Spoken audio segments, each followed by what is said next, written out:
Hello, welcome to the Mad Max channel. So today we are looking at the Tier 7 Premium British Destroyer Jervis. Jarvis, I don't know. I'll just call it Iron Man's companion computer thing. Anyway, so what is she? Well, she's obviously a destroyer.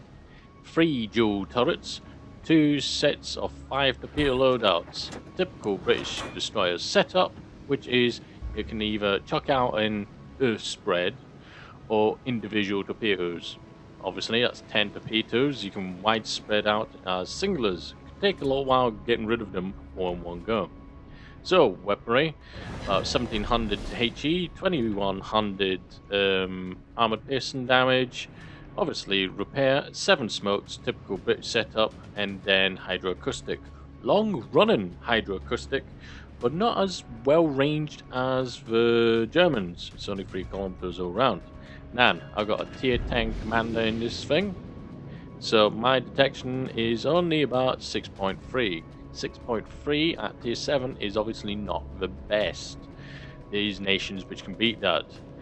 She has a torpedo range of about 7, so she can cloak torpedo you, but a 700 meter buffer is all you got.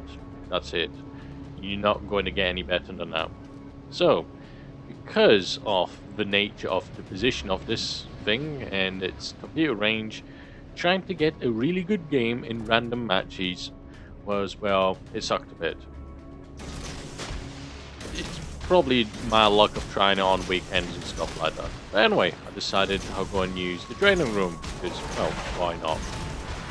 So, putting this thing up against worst case scenarios. In this case, I'm putting up against a tier 9 battleship, the Izumo, which most people would describe as a really crappy battleship. But being honest, it's not actually that bad thinking of it. It's got a decent secondary range, and the guns or what the front aren't too bad. And sadly enough, a human commander would have probably decided to take evasive maneuvers heading towards me and would have avoided some of these torpedoes, but it didn't. But anyway, because torpedo reloads take a while and I'm not going to do much extra damage, we shall skip ahead to the point where we decide to do a combination of torpedoes as well as use guns on it. So, gun range, I might as well point out, is about 12, which is really good for a destroyer, really. She has great base range for her guns.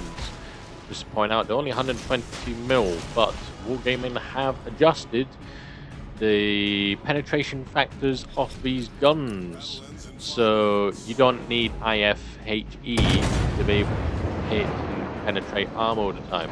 Admittedly, if it hits something really sturdy like the side of a battleship, do expect shatters with it. So, as before, we've sent a volley of torpedoes to it.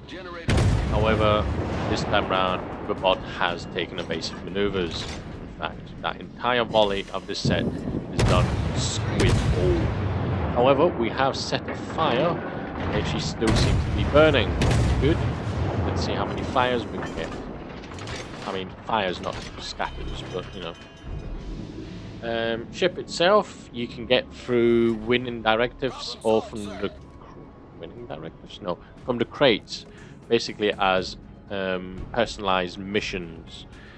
If you've been playing rather well lately and you've been getting crates occasionally, especially with this one here, it came from one of the Royal Navy crates. I believe it was about 1400 base experience you need to gain to unlock this ship. I have got the tier 5 variant.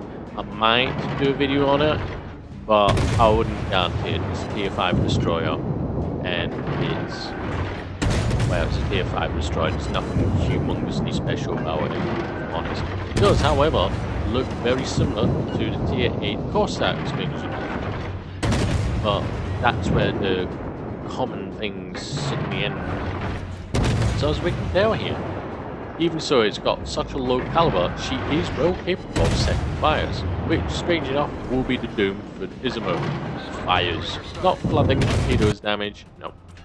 Now, testing out against worst case scenario, a American tier 9 Fletcher class destroyer. And you're probably asking yourself, why not just put up against the tier 7 variant? Well, no, that would be too easy. We want to see worst case scenarios. The simple reason is tier 7 will hit tier 9. So you do want to know, can you kill a tier 9 destroyer with a tier 7 British destroyer that only has 3 turrets with 2 guns each? And I will point out, this thing against the gearing, no, not a chance, not even halfway health by the time the gearing has killed you. Unless, of course, it smokes it and then you get lucky and stuff like that. But a hydro range of 3 kilometers does give them an issue. By the time you get too close to it, it will be able to detect you by proxy. But never mind. Anyway, okay, Fletcher's coming in for the attack. Got my hydro running. Wise decision. Here comes the torpedoes. And are we going to dodge it? Maybe. And as we can tell here, this Fletcher here would have extra health. Don't think to put on commander skills, which is fine. I don't have the perk with extra health myself. Fletcher's torpedoes, we're dodging them quite easy. Now, maneuverability and speed, I might as well point out. 36 speed, which is not the fastest, and there is no speed boost on this. This is as fast as it gets. Might be a bit more if I got a speed flag on it, but you're not going to get much out of 36. Would I suggest to complete the mission if you get it from the box? Sure, why not? It's a free destroyer. Will it have issues? Yes. The main reason and the main issue it has is because it's tier 7, it will see tier 8 cruisers.